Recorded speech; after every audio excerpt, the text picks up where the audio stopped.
I stared at my phone screen in disbelief as another notification popped up. 1 star, worst service ever, rude staff, overpriced garbage. Then another. Food poisoning, filthy kitchen, avoid at all costs. My bakery's Google rating had plummeted from 4.8 stars to 2.1 overnight. Customers were canceling orders. My phone wouldn't stop ringing with people demanding explanations for experiences that never happened. Then I saw the name on the most vicious review. Concerned local. But I recognized the writing style immediately. My name is Sophia Bennett, and from wherever you're watching this video, stay with me, because they thought a fake review campaign would destroy everything I'd built from scratch. But what my mother-in-law Claire Donovan didn't realize was that every lie she posted online was about to become evidence in the most satisfying takedown I've ever orchestrated. This is the story of how 47 fake reviews became her biggest mistake. Before we jump back in, tell us where you're tuning in from, and if this story touches you, make sure you're subscribed, because tomorrow, I've saved something extra special for you. The notification sound wouldn't stop. Ping, ping. Each alert felt like a punch to the stomach as I watched my life's work crumble in real time on my phone screen. Sweet dreams, bakery Nayam avoid at all costs. Moldy pastries, hair in the food, and the rudest owner I've ever encountered. 1 star, terrible experience. Ordered a birthday cake and it tasted like cardboard. When I complained, the owner screamed at me in front of other customers. Absolutely unprofessional. Food poisoning from their croissants. Spent 3 days in bed. This place should be shut down by the health department. I sat in the back office of my bakery at 6 a.m., surrounded by the sweet smell of fresh bread and the sound of my ovens humming to life, watching my Google reviews page turn into a nightmare. 23 new 1-star reviews had appeared overnight. 23 detailed, scathing accounts of experiences that had absolutely never happened. My phone buzzed with a text from my assistant Mia Thornton. Sophia, we have 3 catering cancellations already this morning. People are asking about the reviews. What's happening? What was happening was that someone was systematically destroying everything I'd spent 8 years building. My bakery's rating had dropped from 4.8 stars to 2.1 overnight. The phone wouldn't stop ringing with people demanding explanations for fictional incidents. Mrs. Patterson from the book club wanted to know why I'd allegedly thrown a cupcake at her daughter. Mr. Kim was furious about the raw chicken in his sandwich, a sandwich I'd never made because I didn't serve chicken. I scrolled through review after review, each one more elaborate and vicious than the last. They all shared certain characteristics recent Google accounts with minimal activity, overly detailed descriptions that sounded like creative writing exercises, and a writing style that felt oddly familiar. Then I saw it. Buried in the middle of a particularly nasty review about finding a cockroach in my wedding cake, was a phrase that made my blood run cold. The owner clearly has no experience with proper hospitality standards. I'd heard those exact words before. 3 months ago, at Liam's birthday dinner, when his mother Claire Donovan had criticized my choice to serve the appetizers on paper plates instead of her precious china. Sophia clearly has no experience with proper hospitality standards, she'd said, her voice dripping with disdain.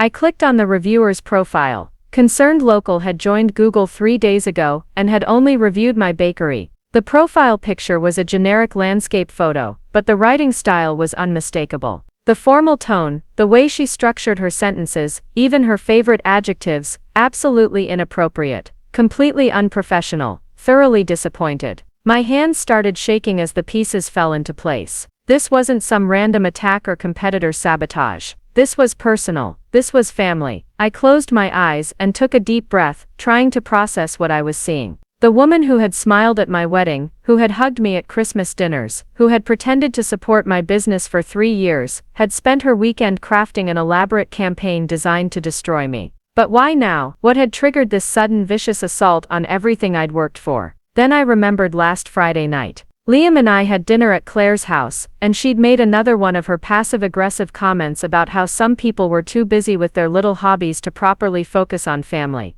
When I'd politely but firmly explained that my bakery wasn't a hobby but a successful business that employed 12 people, she'd gone quiet. That cold, calculating quiet that I'd learned to recognize over the years. Liam had defended me, gently but clearly. Mom, Sophia's business is incredible. She's built something amazing from nothing. I'm proud of her. Claire had smiled tightly and changed the subject, but I'd caught the flash of something dark in her eyes. Something that looked like pure hatred. Now I understood. This wasn't about my business practices or customer service. This was about control. About putting me in my place. About showing me that she could destroy what I'd built whenever she wanted. I screenshot every single review, noting the timestamps, the account names, the similar phrasing patterns. 23 reviews, all posted between 11 p.m. and 3 a.m. last night. All from brand new accounts. All using variations of the same sophisticated vocabulary and sentence structure. My assistant knocked on the office door.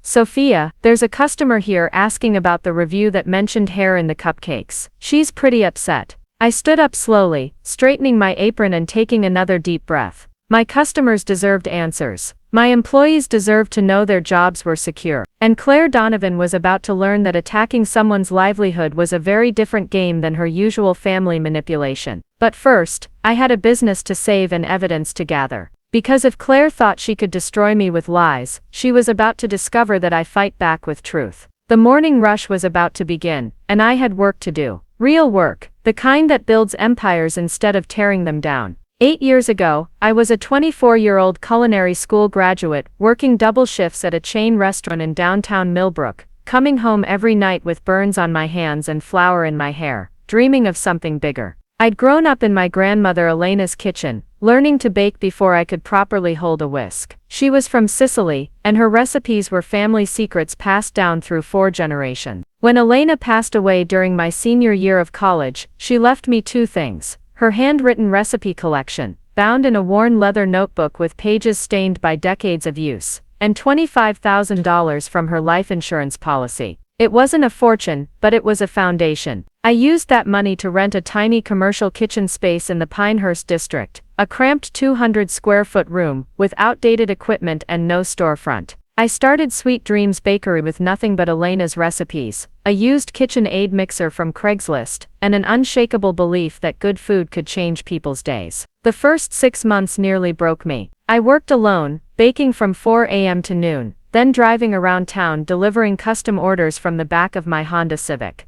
Wedding cakes, birthday cupcakes, corporate breakfast platters, anything to pay the rent and keep the lights on. I remember the first time someone posted about my cinnamon rolls on Instagram. Sarah Mitchell, a local teacher, shared a photo of my weekend special with the caption, "These taste like childhood memories." That post got 200 likes and brought me 15 new customers the following week. Slowly, steadily, word spread. Elena's tiramisu became legendary at office parties. My sourdough bread developed a cult following among the weekend farmers market crowd. Local coffee shops started carrying my pastries. The orders multiplied. By year 2, I'd saved enough to move into a proper storefront on Maple Avenue, right in the heart of Millbrook's small business district. It was a narrow space wedged between a used bookstore and a vintage clothing boutique, but it had floor-to-ceiling windows that flooded the display cases with natural light and made my pastries look like edible jewels. I designed every inch of that space myself. Exposed brick walls painted warm cream, reclaimed wood shelving, vintage copper pendant lights hanging over the counter. I wanted it to feel like walking into someone's beloved grandmother's kitchen, welcoming, timeless, authentic.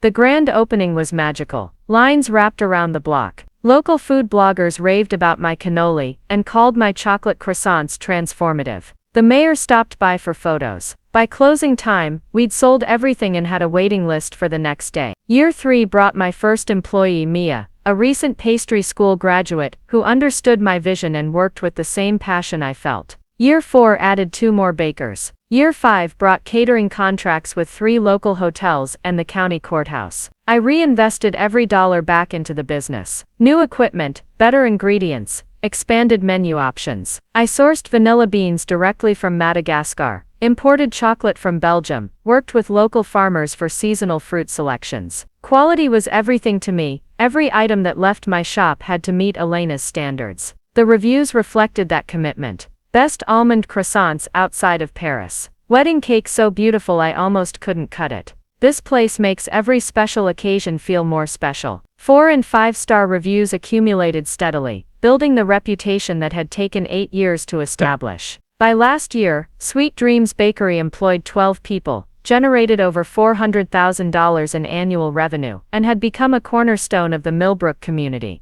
We provided desserts for the annual Harvest Festival, donated leftover pastries to the homeless shelter every Sunday, sponsored the high school baking club. I'd built something bigger than a business. I'd created a gathering place where proposals happened over shared desserts, where families celebrated milestones with custom cakes, where the smell of fresh bread made people feel at home. Preparing and narrating this story took us a lot of time, so if you are enjoying it, subscribe to our channel, it means a lot to us. Now back to the story. The success wasn't accidental or lucky. It was the result of 6 a.m. starts and midnight finishes, of perfecting recipes through hundreds of iterations, of treating every customer interaction like it mattered because it did. It was built on Elena's foundation but shaped by my own determination to create something lasting and meaningful. I'd never forgotten where I came from, or what it had cost to get here. Every expansion, every new hire, every equipment purchase was carefully planned and saved for. I owned the business outright, carried no debt except my mortgage, and had 6 months of operating expenses saved in the bank.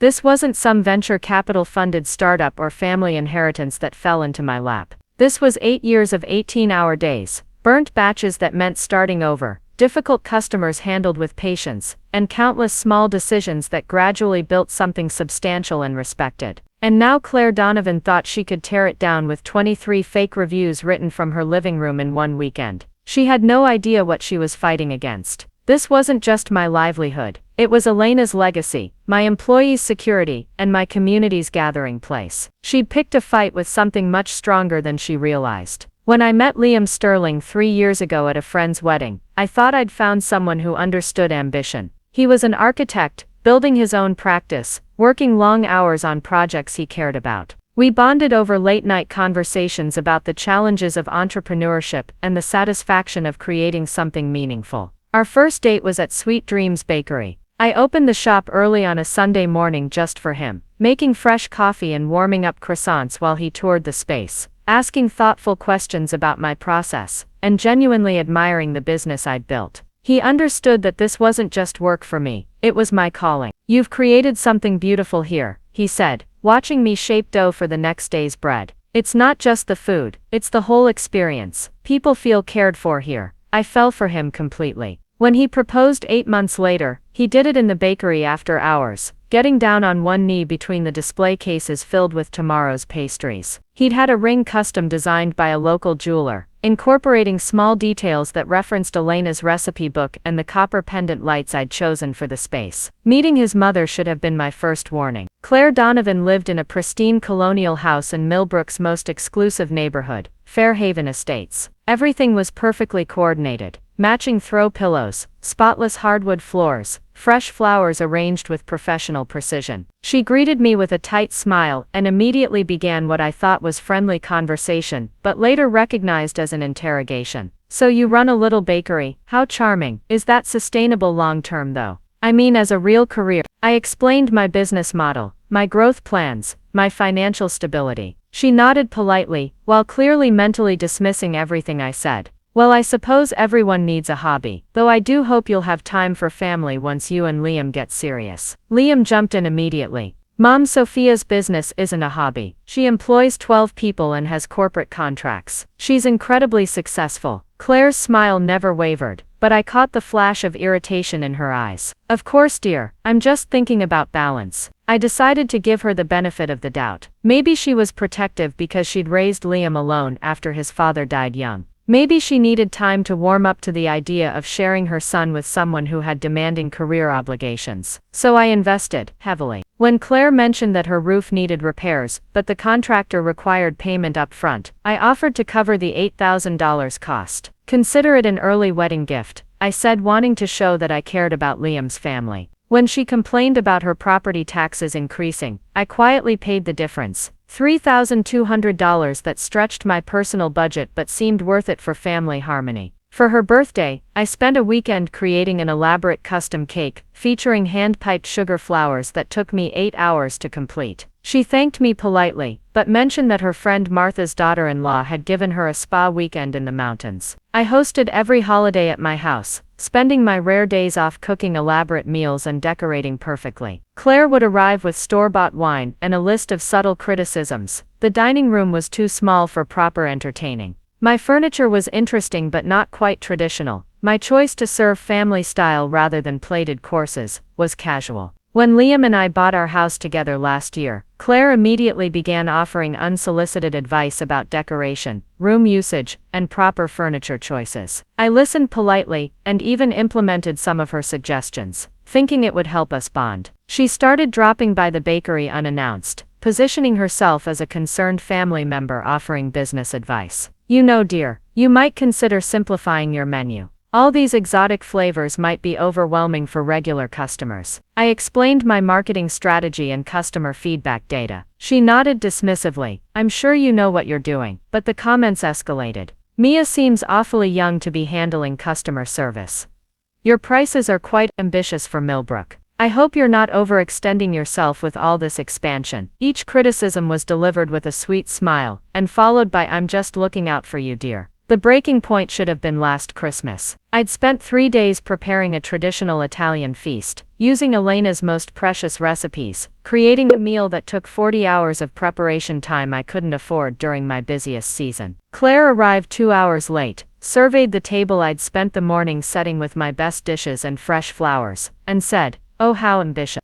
I hope it's not too rich. My stomach has been sensitive lately." She picked at her food, made polite conversation, and left early. The next day, I overheard her on the phone telling someone, "Sophia tried so hard, bless her heart. But all that heavy food, I think she forgets not everyone grew up eating that kind of thing." I should have seen it then. The pattern of taking my generosity, dismissing my efforts, and subtly undermining my confidence. But I kept investing, kept hoping, kept believing that eventually my kindness would earn genuine acceptance. I'd written checks totaling over $15,000 for her various needs. I'd spent countless hours creating custom-baked goods for her events. I'd rearranged my work schedule to attend her book club meetings, her charity functions, her neighborhood gatherings where she introduced me as Liam's little baker girlfriend. I'd given her access to my professional kitchen for her church fundraising events. I'd provided free catering for her garden club meetings. I'd even created a signature dessert for her birthday party, lavender honey cakes that took me 2 full days to perfect. All because I believed that love and patience could eventually bridge any gap.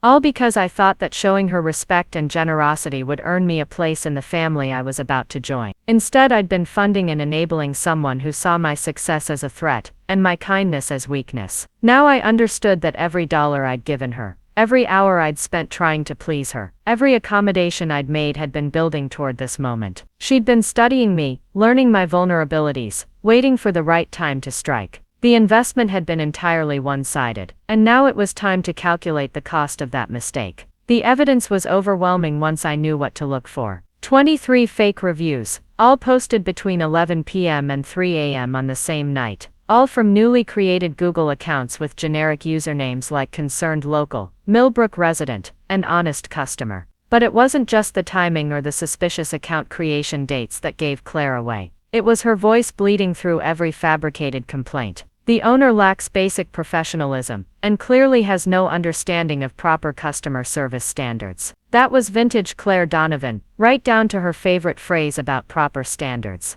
When I politely requested a modification to my order, the response was absolutely inappropriate and showed a complete disregard for customer satisfaction. Only Claire used words like, absolutely inappropriate in casual conversation. The establishment's hygiene practices are thoroughly questionable, and I witnessed several violations that should concern any health-conscious consumer. She'd actually used the phrase thoroughly questionable to describe my choice to wear jeans to her neighbor's barbecue. But the most damning evidence was in the details she'd fabricated. One review described a moldy wedding cake with collapsed fondant work, except I'd never made a fondant cake that collapsed. Claire had been present 2 months ago when I'd explained to a bride why I recommended buttercream over fondant for outdoor summer weddings specifically because of stability issues. Another review complained about raw chicken in a sandwich that made my entire family sick. But Sweet Dreams Bakery had never served chicken. We were strictly a bakery and coffee shop. Claire knew this because she'd criticized my limited menu options multiple times. The most vicious review described how I'd supposedly screamed at a customer's young daughter, reducing her to tears over a simple request for extra frosting. The specificity was chilling. Claire had witnessed me give a free cupcake to a shy little girl, whose mother couldn't afford the extra treat she wanted. I'd knelt down to the girl's level, let her choose her favorite sprinkles, and sent her home beaming. Claire had twisted that moment of kindness into a weapon designed to destroy my reputation with families. I spent 2 hours documenting the evidence, creating a spreadsheet that tracked each fake review against Claire's known speech patterns, favorite phrases, and information she'd gathered during her visits to my bakery. The correlation was undeniable. Then I discovered something that made my stomach drop. She hadn't just posted fake reviews, she'd been planning this attack for months. I found earlier reviews on other platforms, Yelp, Facebook, TripAdvisor, all from different fake accounts, but using the same writing style. She'd been building a portfolio of fabricated complaints, waiting for the right moment to deploy them all at once. One Facebook review from 2 months ago described a disappointing experience with unprofessional staff and subpar products.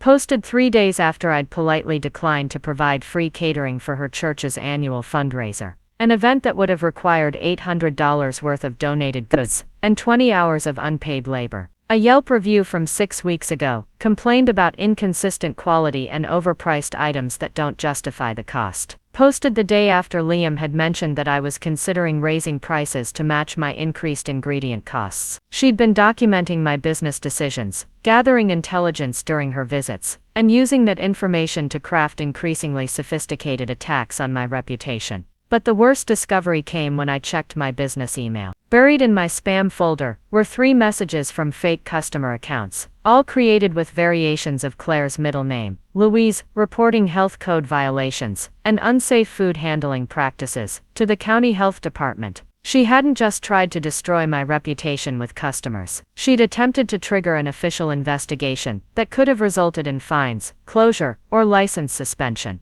The emails were sent the same weekend. She'd posted the fake reviews, each one describing fictional incidents, with precise details designed to sound credible to government officials. Specific dates, fake customer names, detailed descriptions of imaginary violations. I felt sick reading them. This wasn't just petty jealousy or family drama. This was calculated, systematic sabotage, designed to destroy my livelihood, my employees' jobs, and everything I'd built. The scope of her betrayal was breathtaking. She'd used every piece of information I'd shared with her, every moment of trust I'd extended, every detail about my business operations that she'd gathered during her visits. When I'd proudly shown her my new commercial oven, she'd been mentally noting it for a fake review about unsafe equipment. When I'd explained my supplier relationships, she'd been planning complaints about questionable ingredient sourcing. When I'd shared my concerns about seasonal sales fluctuations, she'd been crafting attacks on my financial instability.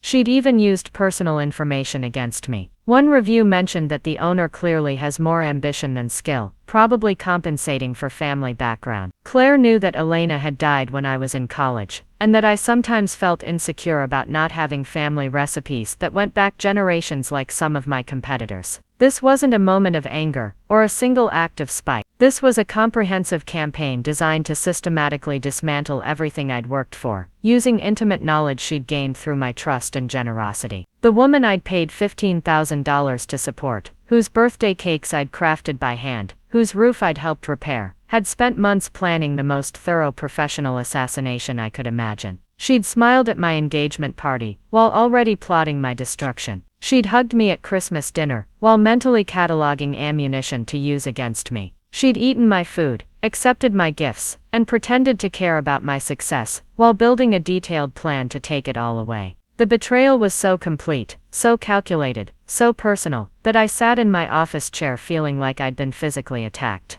But as the initial shock wore off, something else began to take its place. Something cold and focused, and absolutely determined. Claire Donovan had made the mistake of her life, because she'd underestimated exactly who she was fighting. I didn't sleep that night. Instead, I sat at my kitchen table, with my laptop, a legal pad, and a growing sense of purpose that felt almost meditative in its intensity. If Claire wanted to play games with my livelihood, she was about to discover that I approached problems the same way I approached baking, with precision, patience, and meticulous attention to detail. First, I documented everything. Every fake review, every suspicious account, every fabricated complaint. I created detailed screenshots with timestamps, noting the patterns in language, the similarities in account creation dates, and the telltale phrases that screamed Claire Donovan's distinctive voice. I built a comprehensive spreadsheet tracking 27 fake reviews across 4 platforms. Google, Yelp, Facebook, and TripAdvisor had all been flooded with her lies. Each platform showed the same pattern: new accounts with minimal activity, reviews posted in clusters during late-night hours, and writing that shared Claire's formal vocabulary and judgmental tone.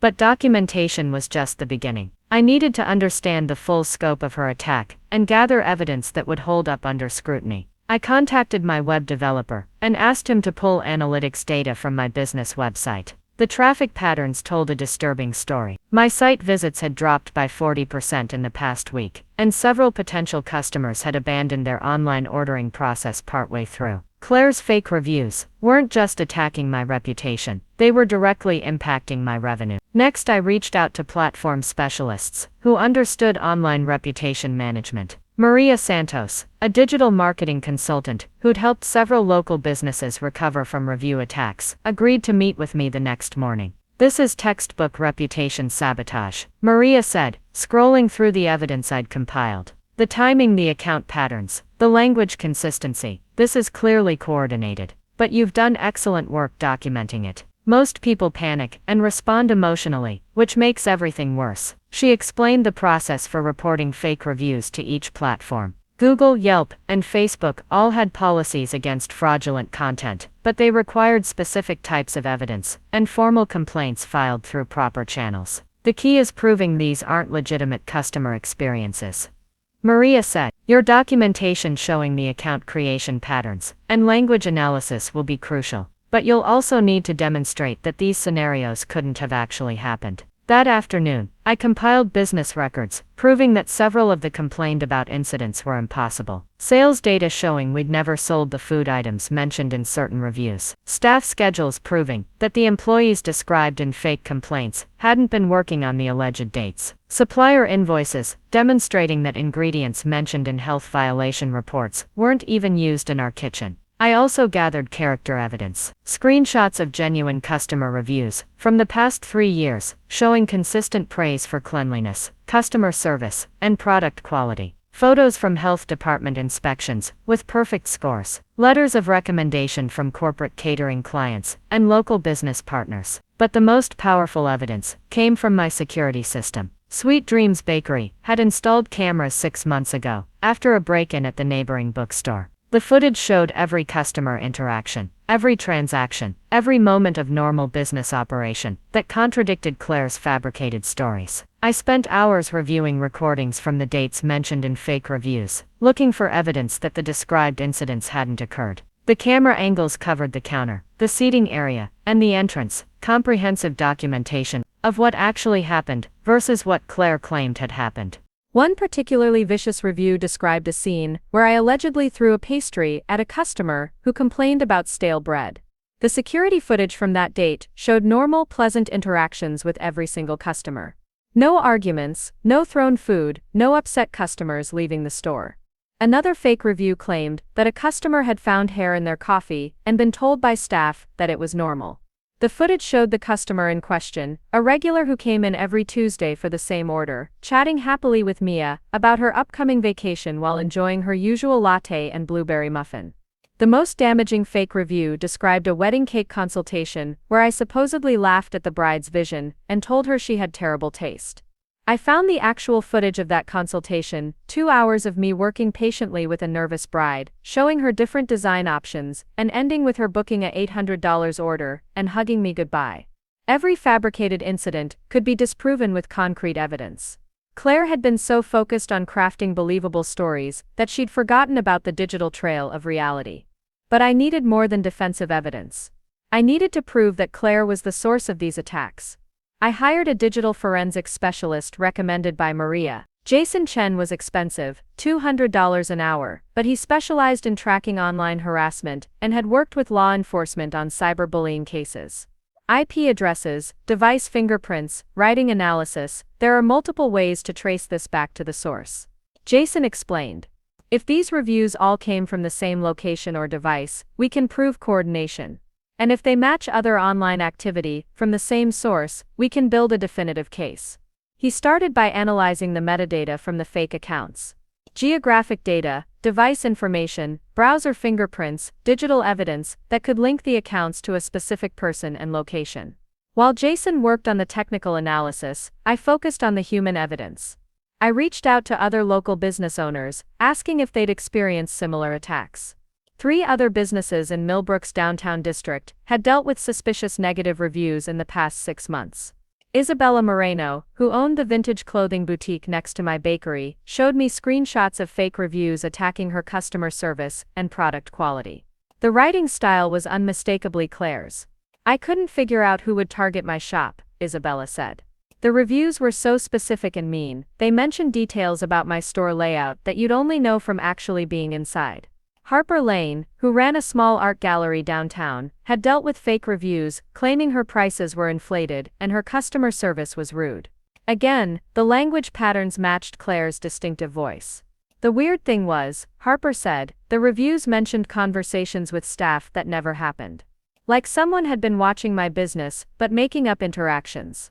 The pattern was clear. Claire hadn't just targeted me, she'd been systematically attacking successful women-owned businesses throughout Millbrook. This wasn't personal revenge, this was a campaign of destruction directed at women she saw as threats or competitors for community status. I documented every connection, every similar attack, every piece of evidence that showed this was part of a larger pattern of behavior. By the end of the week, I had compiled a comprehensive case file that read like a detective's investigation. But the most satisfying discovery came when Jason called with his final analysis. "I've got her," he said simply. "Every fake account traces back to the same IP address and device signature. Same computer, same location, same time patterns. And I found matching writing samples from her social media accounts that confirm the linguistic analysis. Claire Donovan had left a digital fingerprint on every lie she'd told. And now I had the evidence to prove it. The investigation was complete. Now it was time for justice." I sat in the law office of Keller and Associates on a Tuesday morning, surrounded by manila folders containing enough evidence to prosecute a federal case. Attorney Natalie Hughes spread the documents across her conference table like a general planning a battle campaign. "This is one of the most comprehensive reputation attack cases I've seen," Natalie said, reviewing Jason Chen's digital forensics report. "The IP tracking, the linguistic analysis, the platform coordination, Mrs. Donovan left a digital trail that's almost impossible to deny." Natalie specialized in business litigation with a focus on online harassment and defamation. She'd successfully prosecuted cases against competitors who used fake reviews to damage rivals, ex-employees who launched reputation attacks, and even family members who weaponized online platforms during inheritance disputes. "Your evidence is bulletproof," she continued. "But we need to be strategic about how we proceed. There are criminal elements here, wire fraud, business interference, potentially even extortion, but there are also civil remedies that might be more immediately effective." We spent 3 hours mapping out a multi-pronged strategy designed to not just stop Claire's attacks, but to completely reverse the damage she'd caused while ensuring she could never target me or anyone else again. Phase 1: Platform Restoration. The first priority was getting the fake reviews removed and my business reputation restored. Maria Santos had prepared detailed reports for each platform, but Natalie's legal letterhead would carry more weight with corporate response teams. "We'll file formal complaint with Google, Yelp, Facebook, and TripAdvisor simultaneously," Natalie explained. "Each platform has different evidence requirements, but your documentation exceeds their standards. The IP tracking alone should trigger immediate review." The legal complaints weren't just requests, they were demands backed by evidence of terms of service violations, fraud, and potential legal liability if the platforms failed to act. Natalie had successfully pressured these companies before, and she knew exactly which legal pressure points would generate quick responses. But we didn't stop with removal requests. We also filed for expedited review processes, citing the ongoing business damage and the coordinated nature of the attack. This would bump our case to specialized teams that handled sophisticated fraud rather than routine customer service representatives. Most platforms will remove obvious fake reviews within 48 to 72 hours once they see this level of evidence, Natalie said, but we're also going to request enhanced monitoring on your business listings to prevent future attacks. Phase 2, Counter Evidence Campaign. While we waited for platform responses, we launched a proactive campaign to rebuild my reputation with facts. This wasn't about fighting fake reviews with fake positive reviews. It was about flooding the internet with documented evidence of Sweet Dreams Bakery's actual track record. I reached out to every satisfied customer from the past year, explaining the situation honestly, and asking if they'd be willing to share their genuine experiences online. The response was overwhelming. "I've been buying your croissants every Friday for 2 years," wrote Jennifer Walsh, a regular customer. "These fake reviews are ridiculous. Anyone who's actually been to Sweet Dreams knows you run the cleanest, friendliest bakery in Millbrook." Within 48 hours, 17 genuine customers had posted detailed, authentic reviews across multiple platforms. Unlike Claire's fabricated attacks, these reviews came from established accounts with years of activity and specific verifiable details about their experiences. I also documented every business credential I'd earned. Health Department inspection reports with perfect scores, certificate from the state's Small Business Excellence Program, letters of recommendation from corporate catering clients, photos from the 3 weddings where my cakes had been featured in local magazines. The Millbrook Chamber of Commerce, where I'd been a member for 5 years, issued a public statement supporting my business and condemning the fake review attack. The Downtown Business Association, led by Isabella Moreno and Harper Lane, organized a solidarity campaign, highlighting woman-owned businesses that had been targeted by similar attacks. Phase 3, Legal Documentation. Natalie began preparing for potential criminal referrals and civil litigation. The evidence supported multiple charges: wire fraud for using electronic communications to conduct a scheme to defraud, business interference for intentionally disrupting my customer relationships, and defamation for publishing false statements that damaged my reputation. "We're going to file a comprehensive civil complaint," Natalie explained. "Damages for lost revenue, reputation repair costs, legal fees, and punitive damages for the malicious nature of the attack. Based on your documented losses and the scope of the campaign, we're looking at a 6-figure claim." The civil case would also include requests for permanent injunctions preventing Claire from posting about my business online, contacting my customers, or engaging in any form of business interference. Violation of the injunction would result in immediate contempt of court charges. But Natalie also recommended criminal referrals to both local prosecutors and federal authorities. The multi-platform coordination and the fake health department complaints elevate this beyond simple harassment. This is systematic fraud targeting a legitimate business. Phase 4, Information Warfare. While legal processes moved forward, we needed to control the narrative in Millbrook's tight-knit community. Claire had counted on people believing her fake reviews, because reputation attacks work best when victims appear isolated and defensive. Instead, we went on the offensive with facts. I wrote a detailed blog post for my bakery's website, explaining exactly what had happened, supported by screenshots of the evidence and statements from the digital forensics investigation.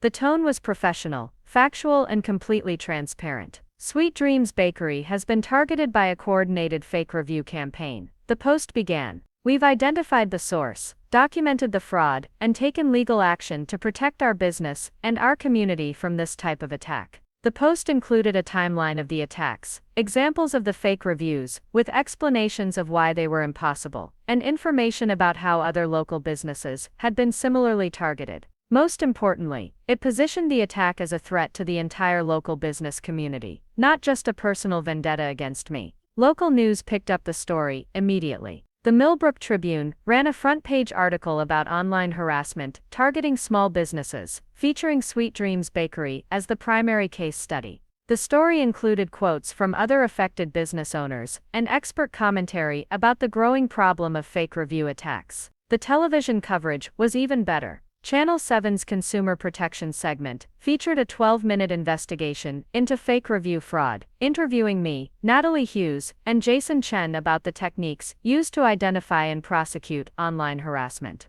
"This case demonstrates that fake reviews aren't just annoying, they're criminal," the reporter concluded. "And businesses are fighting back with sophisticated tools to catch perpetrators." Phase 5, Community Mobilization. The media coverage triggered an unexpected wave of community support that transformed the narrative completely. Instead of being the victim of a reputation attack, I became a symbol of resistance against online bullying. The Downtown Business Association organized a Support Local Fight Fake campaign, encouraging residents to share genuine experiences about their favorite businesses. Sweet Dreams Bakery became the poster child for the initiative, with customers posting photos of their actual purchases and real stories about celebrations we'd been part of. Local influencers and food bloggers visited the bakery, documenting their experiences and explicitly contrasting the reality with Claire's fake reviews. The contrast was stark. Video footage of busy, happy customers enjoying fresh pastries versus written complaints about moldy food and rude service.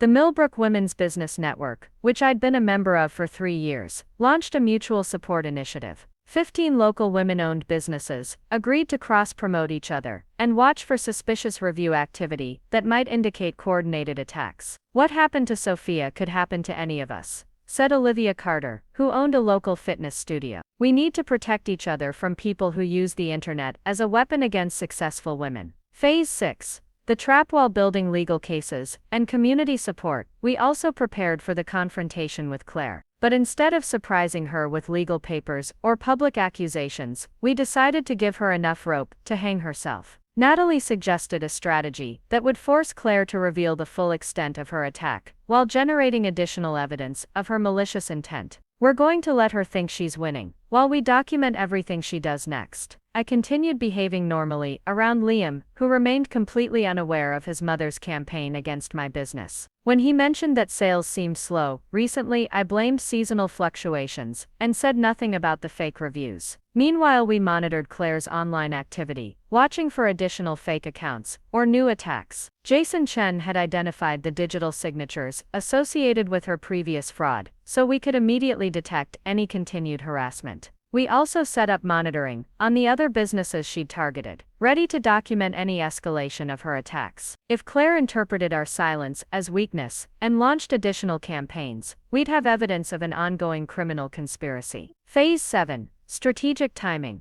The final element of our strategy was timing the revelation for maximum impact, while minimizing collateral damage to Liam. Natalie recommended waiting until all platform removals were complete and the legal paperwork was fully prepared. You want to present this as a fait accompli, she explained. Not an accusation or a family dispute, but a documented crime with consequences already in motion. We scheduled the confrontation for a Thursday evening, when the bakery would be closed, and most of the legal filings would be complete. By then the fake reviews would be removed, the community support would be visible, and the legal machinery would be unstoppable. The goal wasn't just to stop Claire or get revenge, it was to completely reverse the power dynamic. Demonstrate that attacking someone's livelihood has serious consequences, and ensure that no other business owner in Millbrook would face similar harassment. Claire Donovan had spent months planning her attack, using intimate knowledge and calculated timing to maximum damage. Now she was about to discover that the woman she'd underestimated had spent weeks planning a response that was comprehensive, professional, and absolutely devastating. She'd fired the first shot in this war, but I was going to end it. The investigation had revealed her crimes. The strategy would deliver justice, and the confrontation would ensure she never had the opportunity to destroy another person's livelihood again. Everything was in place. All that remained was watching her face when she realized exactly what she'd done to herself. Thursday evening arrived with the crisp October air that made Millbrook feel like a postcard. I stood in Sweet Dreams Bakery, after closing, arranging chairs around the small table near the window, where I usually met with wedding clients. The setting needed to feel professional, not personal. This wasn't family drama, this was business. Natalie Hughes arrived first, carrying a leather briefcase that contained enough legal documentation to end Claire's campaign permanently. The platform responses came through this afternoon, she said, checking her phone. Google removed all 23 fake reviews. Yelp took down 15. Facebook and TripAdvisor cleared their systems completely. My business rating had already bounced back from 2.1 to 4.7 stars. The authentic customer reviews we'd mobilized, combined with the removal of Claire's lies, had restored my reputation faster than I'd dared hope. The criminal referral was accepted by the district attorney's office. Natalie continued. They're particularly interested in the health department complaint fraud. Falsely reporting violations to government agencies elevates this to a felony. Jason Chen joined us a few minutes later, laptop in hand. I've got live monitoring on all her known accounts, he said. If she tries to post anything new, we'll have screenshots before she can delete them. Liam arrived at exactly 7 o'clock, looking confused but trusting. I'd asked him to come discuss some business issues that affect our future together, which was technically true, if massively understated. Should I be worried? He asked, noticing the formal setup and unfamiliar faces. That depends on how well you know your mother, I said gently. Claire walked in 10 minutes later, fashionably late as always. She surveyed the room with the practiced smile she wore to charity events, but I caught the flicker of uncertainty in her eyes when she noticed Natalie's legal briefcase and Jason's recording equipment. Well, this is quite the gathering, Claire said, settling into the chair I'd indicated. I hope everything's all right with the business, dear. The word dear hit me like a slap. This woman had spent weeks crafting lies, designed to destroy my livelihood, and she was still playing the concerned family member. Actually, Claire, we're here because of what you've done to my business, I said, my voice steady and professional. I know about the fake reviews. For just a moment, her mask slipped. I saw the flash of panic, quickly replaced by practiced confusion. Fake reviews? I'm afraid I don't understand. Liam looked between us, clearly lost. What fake reviews? Sophia, what's going on? Natalie slid a manila folder across the table to Claire. Mrs. Donovan, my name is Natalie Hughes. I'm Miss Bennett's attorney. Inside that folder, you'll find evidence documenting your systematic campaign to damage Sweet Dreams Bakery through fraudulent online reviews. Claire opened the folder with trembling hands. The first page was Jason's forensic report, showing IP addresses, device signatures, and timestamps that traced every fake account back to her computer. This is ridiculous, she said, but her voice lacked conviction. Anyone could have used my internet connection. Keep reading, Jason said quietly. Page 3 shows the linguistic analysis, comparing your social media posts to the fake reviews. Page 5 documents the geographic data showing all attacks originated from your specific location. Page 7 includes screenshots of your browser history, showing you visiting my business profile pages immediately before posting reviews. Liam leaned forward, reading over his mother's shoulder. I watched his face change as he processed the evidence. Confusion became shock, then hurt, then something that looked like disgust. Mom, please tell me this isn't real, he said. Claire's composure cracked completely. She's destroying our family, Liam. This business obsession of hers, the way she prioritizes work over everything else. I was trying to protect you by lying about her food giving people food poisoning. Liam's voice rose. By claiming she threw pastries at customers. Mom, these reviews describe things that never happened. You don't understand the kind of woman you're marrying. Claire shot back, her mask falling away completely. She cares more about her little bakery than she'll ever care about you. I've watched her choose work over family again and again. I let her talk, watching Liam's expression harden with every word. This was exactly why I'd wanted him here. Not to ambush Claire, but to let him see who she really was when backed into a corner. Page 12, Natalie said calmly. Documents Mrs. Donovan's attempts to file false health code violation reports with the county. Page 15 shows similar attacks on 3 other women-owned businesses in Millbrook. Other businesses. Liam stared at his mother. You did this to other people too. Those women needed to be stopped, Claire said, her voice taking on a bitter edge. Running around town, acting like they're building empires, taking attention away from family, from proper priorities. The words hung in the air like poison. In that moment everything became clear, not just to Liam, but to all of us. This wasn't about protecting her son or concern for his happiness. This was about a woman who couldn't stand watching other women succeed.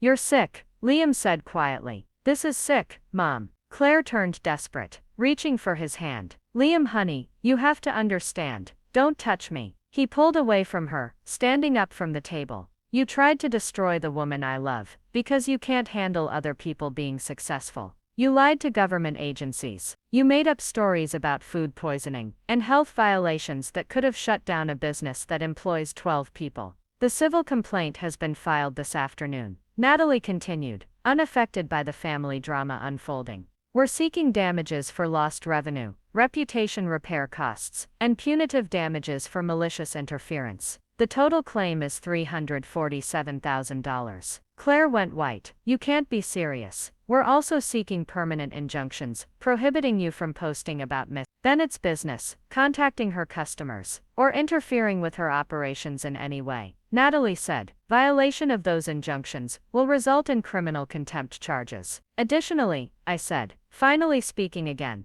I've documented your attacks on Isabella Moreno's boutique, Harper Lane's art gallery, and Olivia Carter's fitness studio. They're all considering their own legal action. Jason turned his laptop around, showing Claire the results of our platform campaigns. Your fake reviews have been removed from every major site. The businesses you attacked have seen their ratings restored. And we've implemented monitoring systems that will immediately flag any future attacks from your IP address or device signatures. This is insane, Claire said, her voice shaking. You're destroying a family over some online reviews. You destroyed yourself, Liam said, his voice cold. Sophia didn't make you create fake accounts. She didn't make you lie about health violations. She didn't make you spend weeks planning how to ruin her business, while pretending to care about our relationship. My phone buzzed with a text from Mia. The evening news is here. They want to interview you about the fake review story for tomorrow's consumer protection segment. There's something else you should know, Claire, I said, standing up. This story is going public tonight. Channel 7 is running a feature on fake review fraud, using your case as the primary example. Your name will be mentioned, along with the legal consequences you're facing. The color drained from her face completely. You can't do that. Think about Liam's reputation, his career. I thought about Liam, I said calmly. That's why I'm giving you this conversation privately before the story airs. You have 30 minutes to decide how you want to handle this. Natalie stood, closing her briefcase. Mrs. Donovan, you'll be served with formal legal papers within 24 hours. I strongly recommend you consult with an attorney. The criminal charges are beyond our control now. The district attorney's office is handling those independently. Wait, Claire said desperately. We can work this out privately. Family to family. I'll pay for any damages. I'll apologize publicly. Whatever you want. The time for private resolution was before you filed false reports with government agencies, Natalie replied. This became a criminal matter when you attempted to weaponize official investigations against a legitimate business. Liam walked to the window, staring out at Maple Avenue, where a small crowd had gathered around the Channel 7 news van. Everyone's going to know, he said quietly. Everyone's going to know that actions have consequences, I corrected. Your mother made choices, Liam. Detailed, calculated choices, over a period of months. She used information I shared in trust, exploited access I gave her to my business, and tried to destroy everything I've worked for. I was protecting my son. Claire exploded. You'll never understand what it's like to watch your own flesh and blood choose a stranger over family. You're right, I said. I'll never understand that. Because when someone I love builds something beautiful, I support them. I don't try to tear it down out of jealousy. Jason's phone chimed with an alert. She just tried to log into one of the fake accounts, he said, showing us the screen. Even now, in the middle of this conversation, she was attempting to post another review. The evidence was irrefutable. Even confronted with proof of her crimes, Claire couldn't stop herself from trying to continue the attack. Liam turned back to the room, his face set in grim determination. I need to know something, Mom. Did you ever actually support my relationship with Sophia? Or was this always your plan? Claire's silence was answer enough. That's what I thought, he said. Sophia, I'm sorry. I'm so incredibly sorry. I had no idea she was capable of this. I know you didn't, I said softly. This isn't your fault. Yes, it is, he said. I should have seen it. The comments, the criticisms, the way she treated your success like it was somehow threatening to her. I should have protected you from this. Claire made one final desperate attempt. Liam, if you choose her over me, you'll regret it for the rest of your life. She's not family. I am. Liam looked at his mother for a long moment, then turned to me. Family doesn't try to destroy the people you love. Family doesn't lie to government agencies. Family doesn't spend months planning how to ruin someone's livelihood out of spite. He walked over and took my hand. I choose Sophia. Not because she's making me, but because she's the one who's been honest. She's the one who builds things instead of tearing them down. She's the one who treats people with respect instead of trying to destroy them when they're successful. The news van outside started its live broadcast. the reporter standing in front of Sweet Dreams Bakery, as she explained how sophisticated fake review attacks were threatening small businesses across the country. "Your 15 minutes of fame," I told Claire quietly. "I hope it was worth it." She gathered her purse and stood up unsteadily. "This isn't over," she said. "Yes, it is," Natalie replied. "And Mrs. Donovan, I'd recommend not making any threats right now.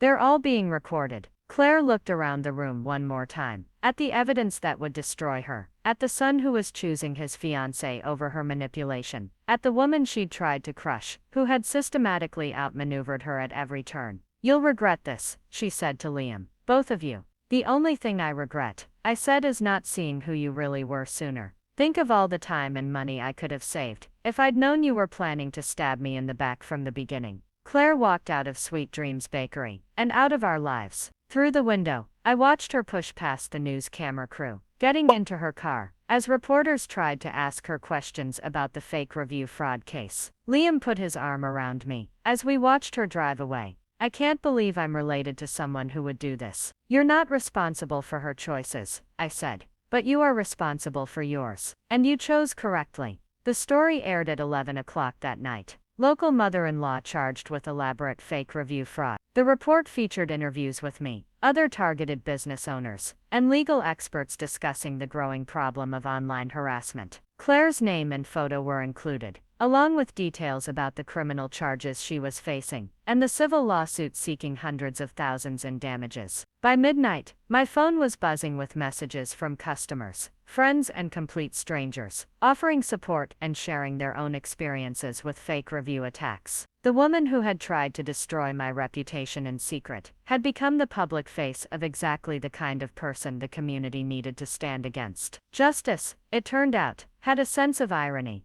6 months later, I stood in the expanded Sweet Dreams Bakery, watching the morning rush flow through our new space like a perfectly choreographed dance. We'd knocked through the wall to the adjacent storefront, doubling our seating area and adding a dedicated event planning office. The renovation had been funded entirely by the settlement from Claire's civil lawsuit, poetic justice, that her attack had directly financed our biggest expansion ever. The numbers told a remarkable story. Our revenue had increased by 340% since the fake review incident, not despite the attack, but because of how we'd handled it. The media coverage, community support, and transparent response had transformed Sweet Dreams Bakery from a beloved local business into a symbol of resilience and integrity. Sophia, the Channel 7 crew, is here for the follow-up story. Mia called from behind the counter, where she was training 2 new employees. Our staff had grown from 12 to 23 people, including 3 new bakers and a full-time social media coordinator. The follow-up feature was part of a year-long investigation into fake review fraud. Sweet Dreams Bakery had become the success story, the business that not only survived a coordinated attack, but emerged stronger, with a thriving operation and a mission to help other targeted businesses. I walked over to greet Jennifer Walsh, the same reporter who'd covered the original story. "Sophia, it's incredible what you've built here," she said, gesturing around the bustling bakery. "This looks like a completely different business from 6 months ago." "It is a different business," I agreed. "But not because we changed what we do. We expanded why we do it." That expansion had started with a phone call 3 weeks after Claire's confrontation. A tearful woman named Patricia Green had reached out after seeing our news story. Her small catering company in the neighboring town of Riverside had been destroyed by fake reviews from a disgruntled former employee. "I don't have money for lawyers or private investigators," she'd said. "My business is finished, and I don't know what to do." I'd spent 2 hours on the phone with Patricia, walking her through the evidence-gathering process we'd used. I connected her with Jason Chen, who agreed to analyze her case pro bono. Within a week, we'd identified the source of her fake reviews and helped her file complaints with review platforms. Patricia's business was saved, and word spread quickly through the small business community. My phone started ringing with calls from other owners facing similar attacks: a restaurant in Cedar Falls targeted by a competitor, a clothing boutique sabotaged by an ex-partner, a consulting firm attacked by a former client. I found myself becoming an accidental expert in reputation recovery, helping business owners document fraud, connect with legal resources, and rebuild their online presence. What had started as personal survival had evolved into a calling. That's when Liam suggested we formalize the support system. "You're already spending 10 hours a week helping other people fight these attacks," he'd said over dinner. What if Sweet Dreams Bakery became headquarters for something bigger? The Millbrook Business Defense Initiative, launched 4 months ago, operating out of our expanded space. Every Tuesday evening, we hosted workshops on online reputation management, digital security, and legal resources for small business owners. We'd partnered with the State Attorney General's office to provide free consultations for businesses facing fake review attacks. The program had already helped 43 businesses across 3 counties recover from fraudulent attacks. We'd successfully lobbied for stronger state legislation against review fraud and worked with major platforms to improve their detection systems. But the most satisfying success story was Isabella Moreno's boutique. Isabella had been one of Claire's other targets, and her business had struggled for months after fake reviews claimed she sold counterfeit merchandise. Using the techniques we'd developed, she'd not only cleared her reputation but discovered that the attacks were part of a broader scheme by a competitor trying to dominate the local retail market. Without your help, I would have closed last year, Isabella told the Channel 7 cameras. Now my business is thriving, and I'm helping other retailers protect themselves. Sophia turned what should have been a disaster into a movement. The movement had grown beyond anything I'd imagined. The #Truth in Reviews campaign we'd launched on social media had been shared by businesses nationwide. Major platforms had implemented stronger fraud detection based on our research. 3 states had passed legislation making fake review attacks a felony. Sweet Dreams Bakery had become more than a business, it was the headquarters of a resistance movement against online harassment and reputation sabotage. But perhaps the most meaningful transformation was in my relationship with Liam. The crisis had revealed something beautiful about both of us. He'd chosen integrity over family loyalty, supporting me even when it meant confronting his mother's criminal behavior. I'd learned to trust that not everyone who claimed to care about me was secretly planning my destruction. I've been thinking about what my mother said. Liam told me one evening, as we reviewed expansion plans for the business defense program, about how you'd always choose work over family. I looked up from the financial projections spread across our dining room table. She was wrong about a lot of things. But what if she wasn't wrong about that? He asked. What if you do choose work over everything else? Because honestly, Sophia, watching you build this program, seeing how passionate you get when you're helping other business owners fight back, I think I'm falling in love with that part of you all over again. He was right. I did choose work, but not because I cared more about profit than people. I chose work because my work was about creating something meaningful, building something that helped others, contributing something positive to the world. Claire had seen my dedication to Sweet Dreams Bakery as a threat to her control over Liam. But Liam saw it as evidence of the character that made me worth choosing every day. We'd set our wedding date for next spring, with the reception hosted right here in the expanded bakery space. Every dessert would be made from Elena's original recipes, and the proceeds would fund scholarships for young entrepreneurs facing their own battles against sabotage and harassment. The criminal case against Claire had concluded 3 weeks ago. She'd pled guilty to wire fraud and filing false reports, receiving 2 years of probation, a $50,000 fine, and 200 hours of community service. The judge had specifically ordered that her community service be performed with organizations supporting small businesses, a requirement that would remind her weekly of the damage she'd caused. But the real consequence wasn't legal. Claire had become a pariah in Millbrook's social circles. The women who'd once envied her status now whispered about her jealousy-driven crimes. The charity organizations she'd used for social positioning had quietly removed her from their boards. The country club where she'd spent decades building her reputation had suggested she might be happier at a different club. She'd moved to Arizona 2 months ago, telling everyone she needed a fresh start for her health. In reality, she couldn't handle living in a community where everyone knew she was the bitter woman who'd tried to destroy her own son's happiness out of spite.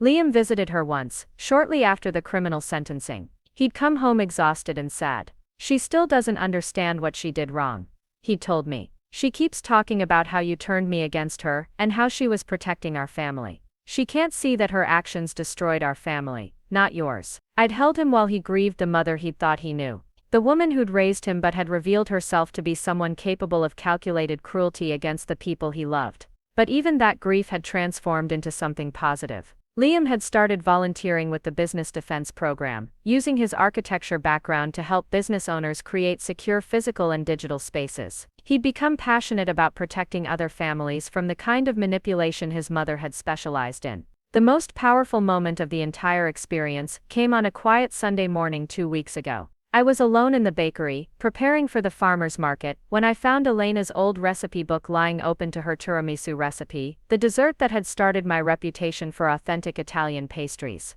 As I read her handwritten notes, I noticed something I'd never seen before. On the margin of the page, in faded ink, she'd written, "Remember, little star, they can copy your recipes, but they cannot copy your heart. What you build with love will always be stronger than what others try to tear down with jealousy." Elena had written those words decades ago, probably never imagining that her granddaughter would face exactly that battle.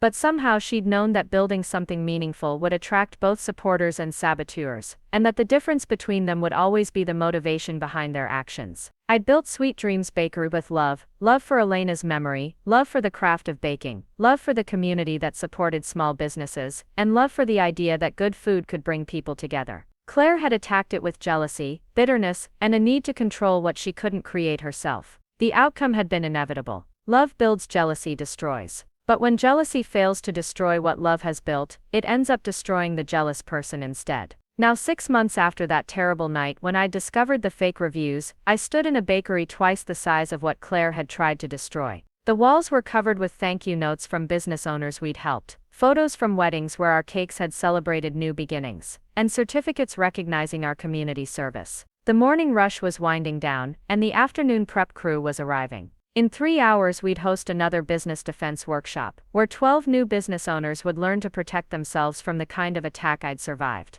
Jennifer Walsh finished her interview and packed up her camera equipment. "One last question, Sophia. What would you say to other business owners who might be facing similar attacks right now?" I thought about Patricia Green, whose catering business was now thriving. I thought about Isabella Moreno, who'd become a fierce advocate for retail business protection. I thought about the 43 businesses we'd helped recover, and the legislation we'd helped pass. I'd tell them that the people who attack you in secret are always weaker than the community that will support you in public. I said, document everything, seek professional help, and never let anyone convince you that what you've built doesn't matter. Because it does matter. Your work matters, your dreams matter, and you have more allies than you realize. The camera stopped rolling, but I kept thinking about Elena's words in that old recipe book. About building with love instead of tearing down with jealousy. About creating something that lasts longer than the people who try to destroy it. Sweet Dreams Bakery would continue long after I was gone, just as Elena's recipes had continued through me. The Business Defense Initiative would help entrepreneurs for years to come.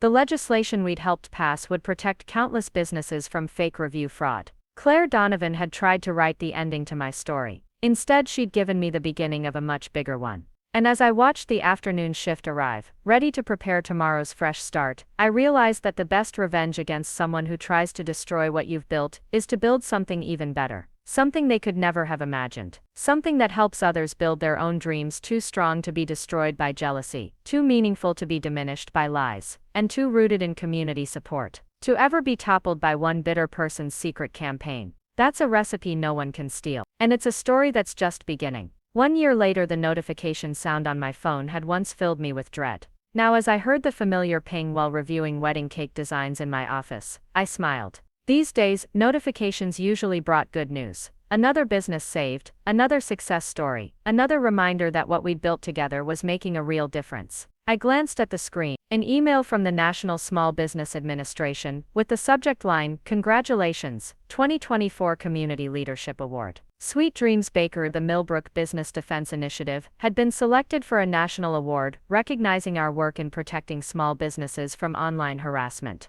The ceremony would be held in Washington, D.C., next month, with coverage by major news networks. 12 months ago, I'd been a local baker fighting for survival. Now I was being recognized as a national advocate for small business protection. The transformation still sometimes felt surreal. I walked out to the main bakery floor, where the lunch rush was in full swing. The space had evolved again since our last expansion. One wall now featured a wall of victory. Photos and thank you notes from over 200 businesses we'd helped recover from fake review attacks, reputation sabotage, and online harassment campaigns. Each photo told a story of resilience. Patricia Green's catering company, now thriving with 3 new corporate contracts. Isabella Moreno's boutique, which had become a destination for vintage fashion enthusiasts from across the state. Harper Lane's art gallery, which had expanded into online sales and was featured in a national art magazine. But my favorite addition to the wall was a letter from a teenage entrepreneur in California. 16-year-old Marcus Webb had started a lawn care business and been targeted by fake reviews from an adult competitor trying to monopolize local contracts. Using resources from our website and guidance from our remote consultation program, Marcus had successfully documented the fraud and gotten the fake reviews removed.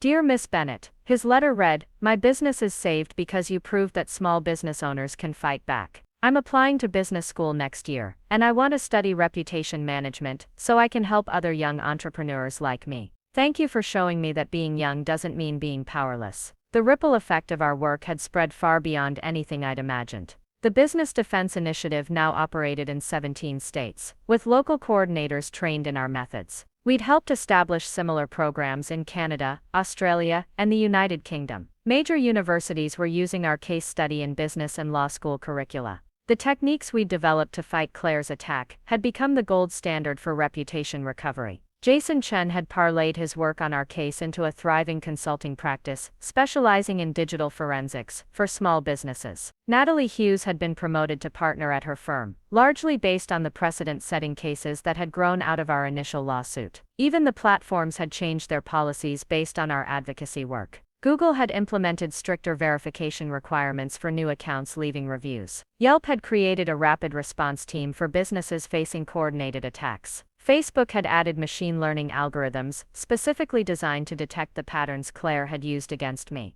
The legislative victories had been equally significant. The Truth in Reviews Act we'd helped draft had been signed into law in 12 states, making fake review attacks a felony with serious financial penalties. Federal legislation was pending that would create nationwide standards for platform accountability. But perhaps the most meaningful change was personal. I heard familiar footsteps behind me, and turned to see Liam approaching with 2 cups of coffee, and the expression that meant he had news to share. "The reporter from Forbes just called," he said, handing me a cup. "They want to feature Sweet Dreams Bakery in their annual list of companies that turned crisis into opportunity. Apparently we're being compared to businesses that survived natural disasters and economic crashes." The comparison wasn't far off. Claire's attack had been a different kind of disaster. A reputation hurricane designed to destroy everything in its path. But like communities that rebuild stronger after natural disasters, we'd used the destruction as an opportunity to create something better than what had existed before. "There's something else," Liam continued, pulling out his phone.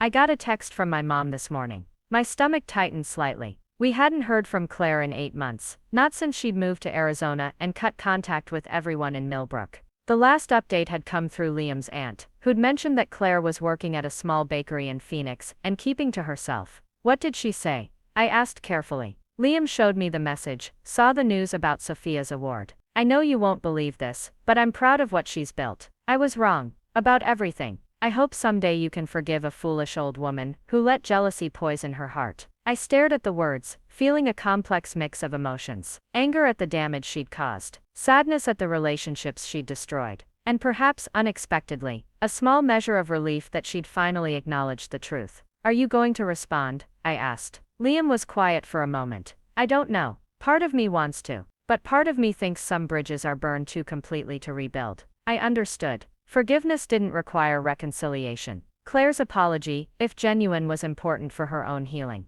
But that didn't erase the consequences of her choices, or create an obligation for us to welcome her back into our lives. "Whatever you decide, I'll support," I said. "But don't feel like you have to choose based on what's best for me. Choose based on what's best for you." He squeezed my hand. "I love that about you. Even after everything she did, you're not trying to poison me against her." That difference, between building up and tearing down, between supporting someone's choices and trying to control them, had become central to how I understood healthy relationships. Claire had seen Liam's love for me as a threat to her influence. I saw his relationship with his mother, however complicated, as something he needed to navigate in his own way. The afternoon brought a familiar routine that never lost its meaning. At 3 o'clock, I walked to the community room in our expanded space, where 15 business owners had gathered for this week's Defense Initiative workshop. Today's group included a restaurant owner from the next county who'd been targeted by a competitor's fake health violation reports, a consulting firm dealing with reviews claiming they'd stolen client ideas, and a young woman who'd started an online jewelry business, only to face attacks claiming her products were overpriced knockoffs. As I looked around the room, I saw my own story reflected in different forms. Each person had built something meaningful, only to have someone try to tear it down through lies and sabotage.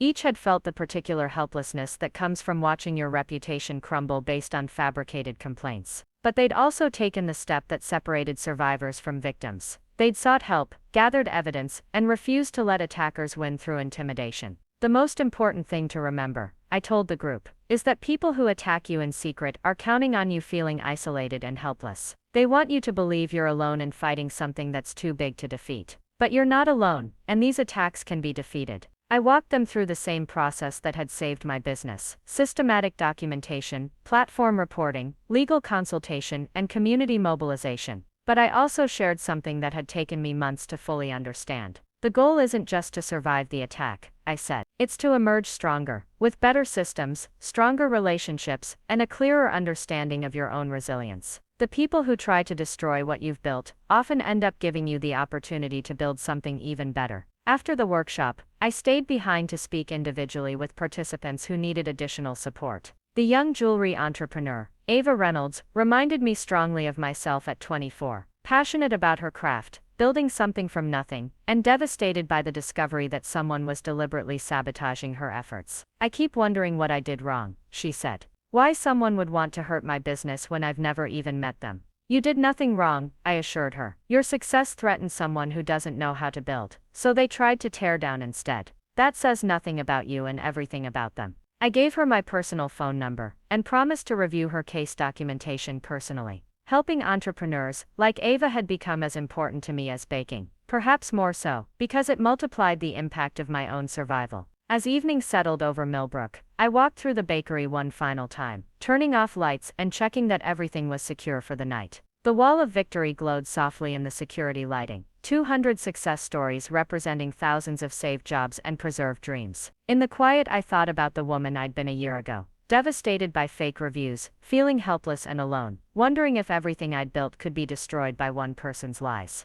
That woman couldn't have imagined standing in this expanded space, surrounded by evidence of how far the story had traveled. But she'd made the right choices in the crucial moments. She'd documented instead of panicking. She'd sought professional help instead of trying to fight alone. She'd responded with truth instead of escalating with emotion. She'd built something bigger instead of just defending what already existed. The final ritual of my day was the same one I'd performed every evening for the past year. I opened Elena's recipe book to the page where she'd written about building with love being stronger than tearing down with jealousy. But tonight I noticed something new. On the facing page, in handwriting I now recognized as my own grandmother's from decades earlier, were words I'd somehow missed in all my previous readings. The most beautiful desserts come from the simplest ingredients, transformed by patience and love into something that nourishes both body and spirit. Remember this, Elena: what you create with joy will always outlast what others try to destroy with bitterness. 4 generations of women in my family had understood the same truth that had carried me through the darkest period of my business career. What you build with love, patience, and authentic purpose becomes stronger than any attack motivated by jealousy, bitterness, or the need to control. Claire's fake reviews had lasted less than 72 hours before being removed. The business I'd built in response was helping people across multiple continents, influencing legislation, and changing how major corporations handled reputation attacks. She'd tried to write my story's ending. Instead, she'd given me the opening chapter of something much bigger. As I locked the bakery and walked home to where Liam was waiting with dinner and wedding planning spreadsheets, I felt the particular satisfaction that comes from turning pain into purpose, crisis into opportunity, and personal survival into community service. Tomorrow would bring new challenges, new business owners needing help, new opportunities to expand our impact. But tonight I was simply grateful for Elena's wisdom, for Liam's support, for the community that had rallied around truth, and for the resilience I'd discovered in myself when everything seemed lost. The notification sound on my phone chimed one more time. Another business owner, somewhere in the country, reaching out for help with their own reputation crisis. I smiled and started typing my response. The work continued, and so did the story. Up next, you've got 2 more standout stories right on your screen. If this one hit the mark, you won't want to pass these up. Just click and check them out. And don't forget to subscribe and turn on the notification bell so you don't miss any upload from us.